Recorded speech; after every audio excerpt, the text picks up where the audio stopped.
দ্রব্যমূল্যের যে ঊর্ধ্বগতি, সবকিছুর দাম যেভাবে বাড়তেছে, আপনাদের কি মনে হয় 12,500 টাকায় একটা সংসার চলতে পারে?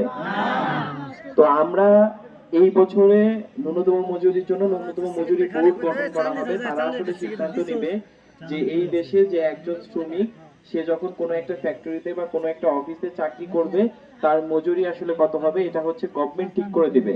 তো সেই বোর্ডটা এই বছর হবে। তো আমরা হচ্ছে এই বোর্ড গঠনের আগে থেকেই একটা জোরালো দাবি তুলবো যে আমাদের ন্যূনতম মজুরি হইতে হবে 35,000 টাকা। এখন আমরা 35,000 টাকা পাবো কিনা এটা নিয়ে আমাদের আসলে ভাবলে চলবে না, আমাদের আগে চাইতে হবে। আমরা কিছু চাইলে কিছু পাবো। তো এই যে যে আমার যে ন্যূনতম মজুরি 35,000 টাকা দরকার, এইটা আপনাদেরকে ফিল করতে হবে, আপনাদের ওই চেতনার জায়গাটা থাকা লাগবে। যেমন আজকে আমরা মে দিবসে একত্রিত হয়েছে, আমরা কি জানি মে দিবসের ইতিহাসটা আসলে কি, কোথায় আসলে কি হয়েছিল, এই 1 তারিখে কেন আমরা এই যে চৌমুল্লুক ঘুরে আসলাম? 1886 সালে, অর্থাৎ প্রায় আজ থেকে 150 বছর আগে, আমেরিকার শিকাগো নামে একটা শহর আছে, যেই শহরে শ্রমিকরা একটা ধর্মঘট পালন করছিল। আজকের এই দিনই ধর্মঘটটা শুরু হয়েছিল। কি ছিল ধর্মঘটের দাবি? একটা, সেই দাবিটা ছিল 8 ঘন্টা আমরা কাজ করব। আমাদের কর্মঘন্টা হইতে হবে 8 ঘন্টা, এর বেশি আমরা কাজ করব না, বা এর বেশি যদি কাজ করি তাহলে আমাকে ওভার টাইমের টাকা দিতে হবে। তাহলে এই যে তারপরে কি হইলো, তারা 1 থেকে 4 তারিখ পর্যন্ত ধর্মঘট পালন করলো। 4 তারিখে পুলিশ তাদের উপর লাঠিচার্জ করলো, কিছু মানুষ আহত হলো, কিছু মানুষ নিহত হলো। এরপরে 1889 সালে, অর্থাৎ 86 সালের ঘটনা, 89 সালে আন্তর্জাতিক পরিষদে এটা পাশ হইলো যে সারা পৃথিবী ব্যাপী এই 1 মে আন্তর্জাতিক শ্রমিক দিবস হিসেবে পালন হবে। তারপর থেকে প্রায় 150 বছর এই শ্রমিক দিবস পালন হয়ে আসছে। আমরা আসলে এই 150 বছরের আন্দোলনে কি পাইছি, আমরা কি সেটা জানি? অনেক কিছু পাইছেন ভাই, সত্যি কথা ভাই, অনেক কিছু পাইছেন। এই দেশে গার্মেন্টসে এমনও দিন আছে যে মানুষ 3,000 টাকায় গার্মেন্টসে চাকরি করছে, 30 দিন চাকরি করছে, তাও 8 ঘন্টার বেশি পরিশ্রম করছে, 12 ঘন্টা 14 ঘন্টা পরিশ্রম করাইছে এই মালিকরা। 3,000 টাকা 4,000 টাকা মজুরি দিছে। সেই মজুরি আপনারা এই রাস্তায় ঘুরে ঘুরে আন্দোলন করে নিজেদের অধিকার সম্পর্কে সচেতন হয়ে 12,500 টাকায় আনতে পারছেন। এটা এটা আপনাদের অ্যাচিভমেন্ট। এইটা আমাদের এই 150 বছরের সংগ্রামের অর্জন। আপনাদের এই যে ছুটির জন্য হচ্ছে যে আপনারা অর্জিত ছুটির টাকা পান, আপনারা সার্ভিস বেনিফিট পান, আপনারা পে অফ পান, মাতৃত্বকালীন ছুটির টাকা পান, এই জিনিসগুলো কিন্তু এমনি এমনি আসে নাই।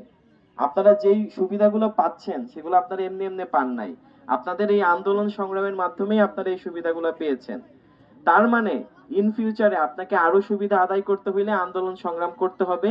সেটার জন্য প্রয়োজন আপনাদের ইউনিটি, আপনাদের একতা, আপনাদের সচেতনতা। আপনাদের মধ্যে যদি চেতনা না থাকে তাহলে আপনারা কিছুই অর্জন করতে পারবেন না। কারণ আপনাদের কেউ কিছু দেওয়ার জন্য বসে নাই, না এই রাষ্ট্র বসে আছে, না এই মালিক পক্ষ বসে আছে। দেখেন, মালিকের সাথে শ্রমিকের যে লড়াই, এটা কিন্তু একটা অসম লড়াই। মালিক যদি এইখানে থাকে, আমরা আছি এইখানে, আমাদের কাছে না আছে অর্থ, না আছে প্রশাসনিক ক্ষমতা, না আছে হচ্ছে কোনো ধরনের কোনো পাওয়ার। আজকের পার্লামেন্টে 62% মেম্বার হচ্ছে ব্যবসায়ী। আপনার কয়জন সদস্য পার্লামেন্টে আছে জানেন? কয়জন শ্রমিক নেতা পার্লামেন্টে আছে? একজনও নাই। অর্থাৎ আপনার হয়ে পার্লামেন্টে কথা বলার মতন কেউ নাই। আজকে যারা আপনার জন্য আইন তৈরি করবে, সেই আইন তৈরি করার জায়গায় আপনার কোনো লোক নাই। তাহলে আপনার কথা পার্লামেন্ট পর্যন্ত নেওয়ার জন্য আপনাকে রাজপথে নামতে হবে। আপনাকে এরকম মে দিবসের মতন দিবস পালন করতে হবে, নিজের চেতনার জায়গা থেকে পালন করতে হবে, নিজের জায়গা থেকে দাবি তুলতে হবে। এই যে আজকে মেহেদী ভাইয়ের সাথে কথা বলতেছিলাম, হান্নান ভাইয়ের সাথে কথা বলতেছিলাম, যে এরপরে আমরা ন্যূনতম মজুরির জন্য আমরা আবার মানববন্ধন করব, আবার এরকম একটা মিছিল করব। আপনাদের কি মনে হয় সেই মিছিলে আপনারা আসবেন? আপনাদের আসা উচিত। আসলে কার বেনিফিট হবে?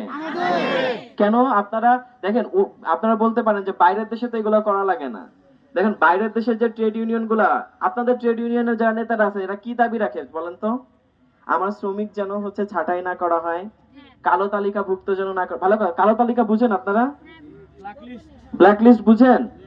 আপনাকে যদি এই মালিকরা একবার ব্ল্যাক লিস্ট করে দেয়, আপনি আর অন্য কোনো ফ্যাক্টরিতে কাজ করতে পারবেন না।